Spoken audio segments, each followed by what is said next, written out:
L'enseignement traditionnel considère souvent les dettes comme un signe d'échec et d'irresponsabilité financière. Cette perception négative des dettes est profondément ancrée dans l'éducation financière de la classe moyenne. Les dettes sont traditionnellement perçues comme négatives, un signe d'échec et d'irresponsabilité. Contrairement à la perception commune, les individus fortunés considèrent la dette comme un instrument stratégique. Ils utilisent l'endettement pour amplifier leur richesse et investir dans des actifs générant des revenus.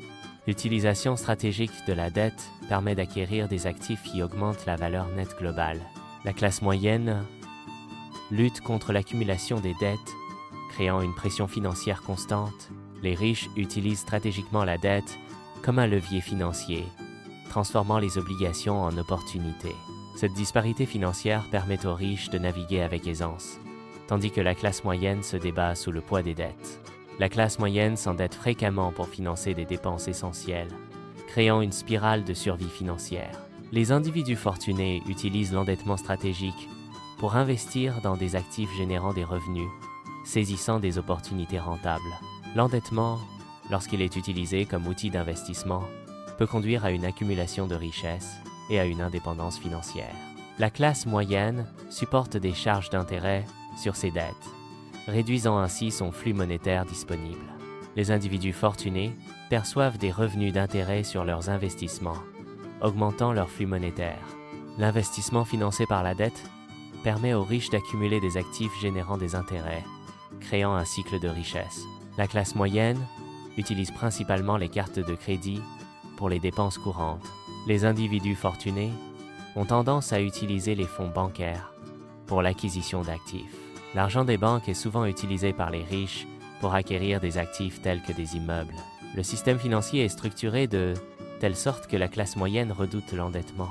Les individus fortunés transforment cette peur de l'endettement en un levier financier avantageux. Cette dynamique crée un avantage systémique pour les riches au sein du système financier.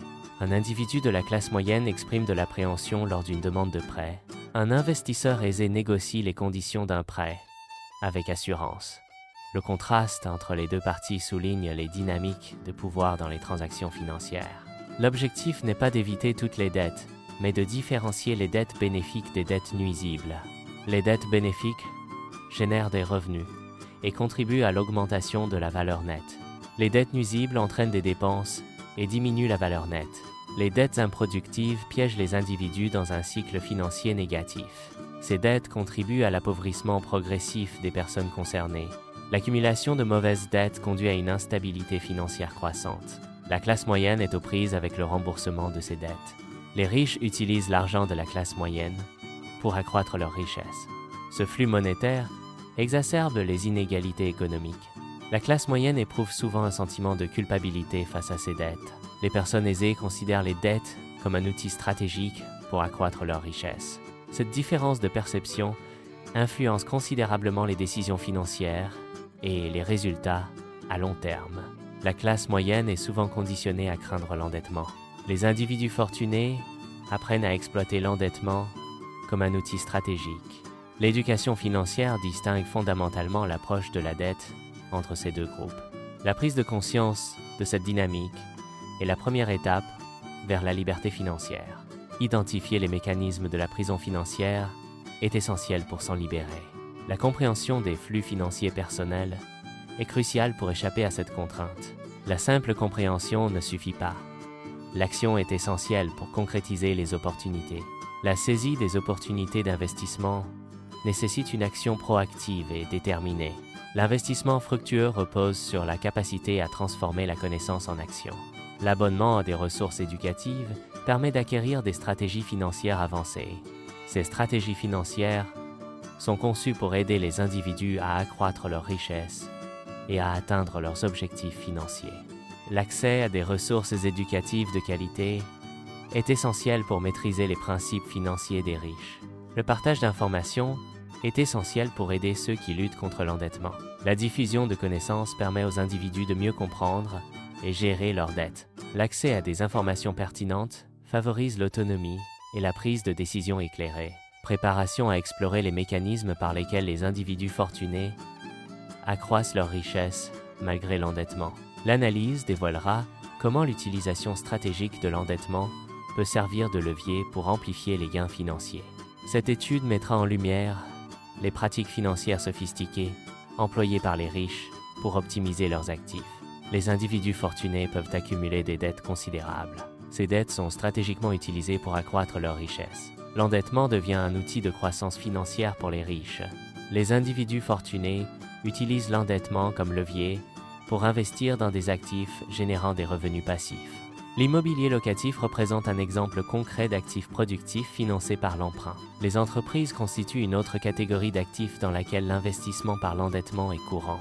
Les revenus générés par ces investissements permettent de rembourser les dettes. La gestion efficace des investissements conduit à un flux de trésorerie positif. Un flux de trésorerie positif est essentiel pour la stabilité financière et la croissance. Les entités fortunées négocient des conditions de prêt favorables avec les institutions bancaires. Ces négociations aboutissent à des taux d'intérêt réduits et des périodes de remboursement prolongées. Les conditions de prêt avantageuses sont un résultat direct du pouvoir de négociation des riches. La diversification des investissements est une stratégie clé pour réduire les risques financiers. Les investisseurs fortunés répartissent leur capital dans divers actifs pour optimiser leur rendement.